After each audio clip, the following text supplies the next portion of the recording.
विषय जैन पन्ना वाला जो हम प्रेजेंटेशन जो कि हम लोगों को सेक्टोरियल प्रेजेंटेशन था जब हम पीजीडीएम कर रहे थे, इसको निखिल भाई पांडे, नीलेश भाई मुलमुले और श्री निश्चय जैन हम सब ने मिलकर बनाया। इन सब को मैं विशेष थैंक्स बोलना चाहता हूँ। जो हम लोगों को सेक्टर मिला था वो था tourism and hospitality sector in India. बिना देरी के हम चालू करते हैं। उम्मीद करते हैं जो बताएंगे शायद कुछ काम का हो। चलिए चालू करते हैं। Introduction India tourism and hospitality sector is a key part of the economy, drawing millions of visitors which with its rich culture and famous landmark. जो भारत का पर्यटक का क्षेत्र और टूरिज्म का सेक्टर है, उसने इकोनॉमी में बहुत महत्वपूर्ण योगदान प्ले किया है। मिलियंस मतलब 1 मिलियन मतलब 10 लाख, लाखों की संख्या में विजिटर्स अपना जो भारत की समृद्ध संस्कृति है और जो जाने माने लैंडमार्क हैं, स्तर हैं, जैसे कि ताजमहल हो गया, फॉरेस्ट हो गया, तो इन सब में लोगों ने विजिट किया है। It's play a major role in creating job and boosting the economic growth. जो टूरिज्म सेक्टर हॉस्पिटलिटी सेक्टर है, ये बहुत महत्वपूर्ण मतलब रोल प्ले करता है क्रिएटिंग जॉब्स और जो अपनी देश की अर्थव्यवस्था है उसे बूस्ट देता है। This sector offer variety of experience including sight seeing, मतलब कि दृश्य खूब अच्छा है, नेचुरल ब्यूटी, उसको अपन कह एडवेंचर स्पोर्ट्स हो गया, ट्रैकिंग हो गया, रॉक क्लाइंबिंग हो गया और भी इस टाइप के हो गए, वेलनेस एंड स्पिरिचुअल टूरिज्म। अपन को मालूम है जो भारत देश है, जो महान महान तपस्वियों की भूमि रही है, जिसने दुनिया को शांति का उपदेश दिया। भगवान बुद्ध, भगवान महावीर स्वामी, जैनों के 24 तीर्थंकर, भगवान राम जैसे, श्री कृष्ण ऐसे जाने माने हस्तियों का जन्म भारत देश में हुआ। जो हम सबके लिए गौरव की बात है। हर साल लाखों की संख्या में मतलब कि धार्मिक स्थलों के दर्शन करना जापान, इंडोनेशिया, दूर दूर से लोग आते हैं और इस भारत देश की संस्कृति से परिचय होते हैं। और एक बार प्रधानमंत्री नरेंद्र मोदी जी ने बोला था, कि भारत वो देश है जिसने दुनिया को युद्ध नहीं बुद्ध दिया है। आप समझे? Okay. India attracts both domestic and international tourist due to its diverse attraction.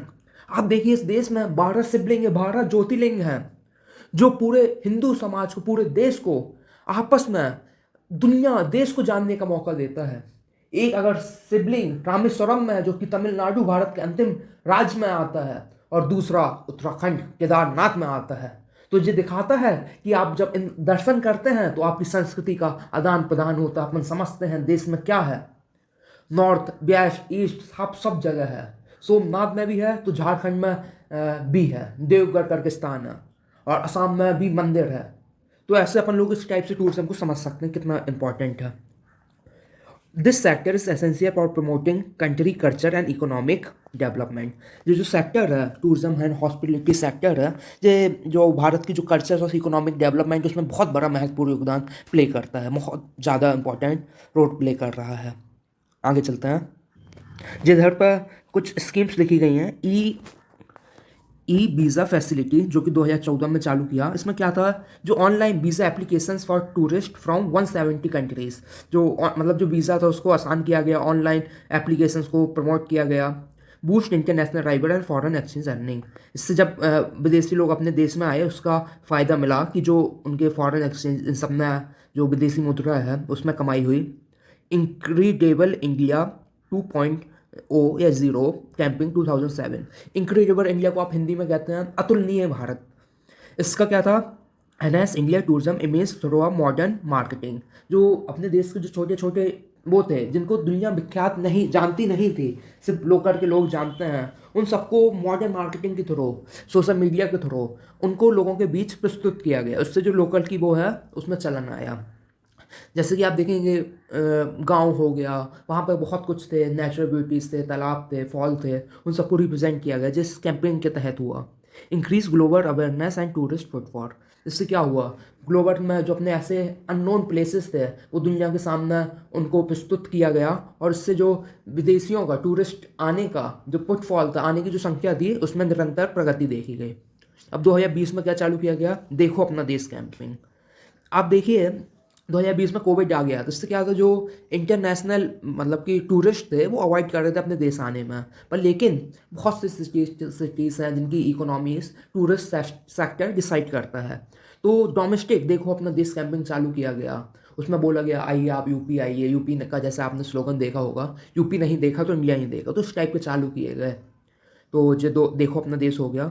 Okay, मकसद सबका सेम था, engage travels and webinar with virtual tours, promote domestic tourism, lesser known destination, जो ऐसी छोटी छोटी प्लेस थी उनके तहत किया गया।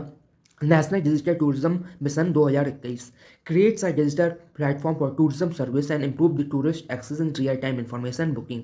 इसमें मतलब कि उनको सर्वे दिया गया, अगर उनको जो एजेंट दलाल होते हैं वो उन्हें आगे ठगते हैं तो उन्हें इन्फॉर्मेशन मिला कि हाँ आप इधर से जा सकते हैं, आपको फैसिलिटी, इन सबको प्रमोट किया गया। Okay, promotion of adventure tourism, establish safety standard for adventure activities, promote adventure tourism in laser explored area. इसको आप ऐसे समझिए, जो इंडिया के एडवेंचर स्पोर्ट्स था, अपने पास बहुत कुछ होते हुए भी जो विदेश से लोग आना पसंद नहीं कर सकते, शायद उसका एक रीज़न था कि उन्हें लगता था कि इंडिया के पास इतना, जो अपना भारत देश, उसके पास इतने स्टैंडर्ड्स नहीं है, वो जो स्टैंडर्ड्स फॉलो करने बैठते हैं, जो नियम कानून होते हैं उनसे भारत के लोग कॉम्प्रोमाइज़ करते हैं। उसमें सख्ती से मतलब कि एक स्टैंडर्ड सेट किया गया, अगर आपको एडवेंचर करना है तो आपको लाइफ जैकेट पहन के ही आपको रिवर राफ्टिंग करने की मिलेगी। तो इस टाइप का आप समझ सकते हैं इसको। जी ग्लोबल इनिशिएटिव मैंने, गवर्नमेंट इनिशिएटिव मैंने आपको बता दिया, और भी हो सकते हैं पर लेकिन आप इतने ही जानिए, हम इतने ही बताए थे। ये देखिए इकोनॉमिक इम्पैक्ट मैं बता रहा हूँ, 7.7% इंडिया जीडीपी में 2019 में कंट्रीब्यूट किया। 16.5 लाख करोड़ आए, कैसे travel, accommodation, food and entertainment. Accommodation मतलब ठहरना, रुकना, एकोमोडेट करना। ओके, इस सेक्टर ने 4.27 करोड़ लोगों को रोजगार दिया, और 8.1% जो टोटल एम्प्लॉयमेंट है इस सेक्टर से आया। Areas like hotels, transport, tours and services. Okay, it's an earn कितनी कमाई की है, 2.1 lakh crore. Okay, foreign exchange, जो विदेशी मुद्रा इतनी इस सेक्टर से आई, जो कि बहुत अच्छी बात है। इससे क्या हुआ, जो भारत का balance of payment, balance of trade है, उसमें इंप्रूवमेंट आया।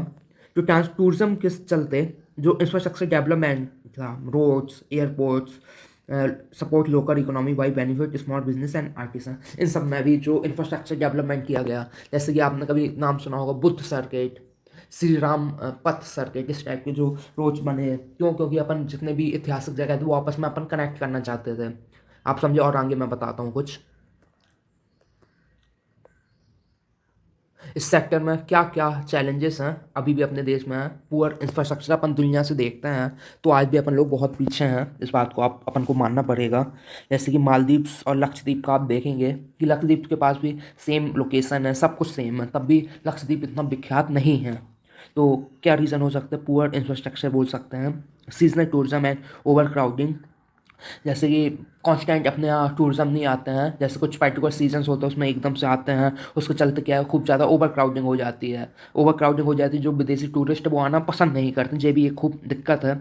सेफ्टी कंसर्न, अपने देश में जब इस टाइप की घटना आती है, किसी फॉरेनर के साथ रेप हुआ, किसी ने उससे मोलेस्ट किया, हरास किया, तो देश को जो शर्मसार कर देता है। तो सेफ्टी कंसर्न आज भी बहुत चिंतनीय विषय है। शॉर्टेज ऑफ स्किल्ड वर्कर, अपने पास वर्कर्स तो हैं पर लेकिन जो स्किल्स उनको चाहिए, मल्टी लैंग्वेज आए और उनकी जो फूड जिस टाइप का उनको चाहिए, तो इसकी भी कमी देखी जाती है। इन्वायरमेंट एंड कल्चर इम्पैक्ट, अपन अपने आप को तो महान मानते हैं अपन, अगर तो उनके जो कल्चर्स वैल्यूज उसको भी अपन लोग रिस्पेक्ट करें। ये सब चैलेंजेस हैं, ये सब थोड़ी दिक्कतें हैं जो आ रही हैं, अगर हम इसको कम बैक करेंगे तो ये सेक्टर और फला फूलेगा। इधर पर आप देख लीजिए, जैसे कि हिस्टोरिकल टूरिज्म साइट्स क्या होगा, ताजमहल हो गया, रॉयल पैलेस जयपुर उदयपुर हो गया, discovery of spiritual sites of Banarasi, इन सब में भी बहुत टूरिस्ट आना चाहते हैं। मैं आपको बताना चाहता हूँ, जैसे 2025 था, 2024 जो था, उसमें सबसे ज़्यादा जो विदेशी टूरिस्ट है वो तमिलनाडु में आए। तमिलनाडु को आप देखेंगे इतना एक्टिव नहीं देखता है, क्यों आए? क्योंकि उसने अपने आप को सेफ्टी लोगों को दिया, जिसके इस वो अच्छे से अपने गवर्नमेंट उसे प्रमोट कर पाई। ओके, नेचुरल ब्यूटीज़ के लिए आप देख सकते हैं, जैसे केरला का पीसफुल केरला बैक वाटर्स हो गया, ट्रैक्स इन हिमालयास हो गया, रैक्स ऑन गोवा बीच हो गया, clear water of Andaman island, ये सब भी नेचुरल ब्यूटीज़ के तहत टूरिस्ट को अट्रैक्ट करते हैं। स्पिरिचुअल वेलनेस, जैसे ऋषिकेश में आप योगा करिए, आयुर्वेदिक की दवाइयाँ केरला से लीजिए, विजिट बोध Gaya, scrap Bodh Buddhist site, adventures चाहे बाइकिंग इन लेह लद्दाख आपको मिल जाएगा, go rafting in Rishikesh and take a desert safari in Rajasthan, और भी बहुत कुछ है, आप इसको समझिए। और इसी के साथ मैं अपनी बात ख़त्म करता हूँ। चलिए लास्ट में थैंक यू। जय हिंद। हम जीतेंगे, मन में है विश्वास, हम जीतेंगे। जय हिंद।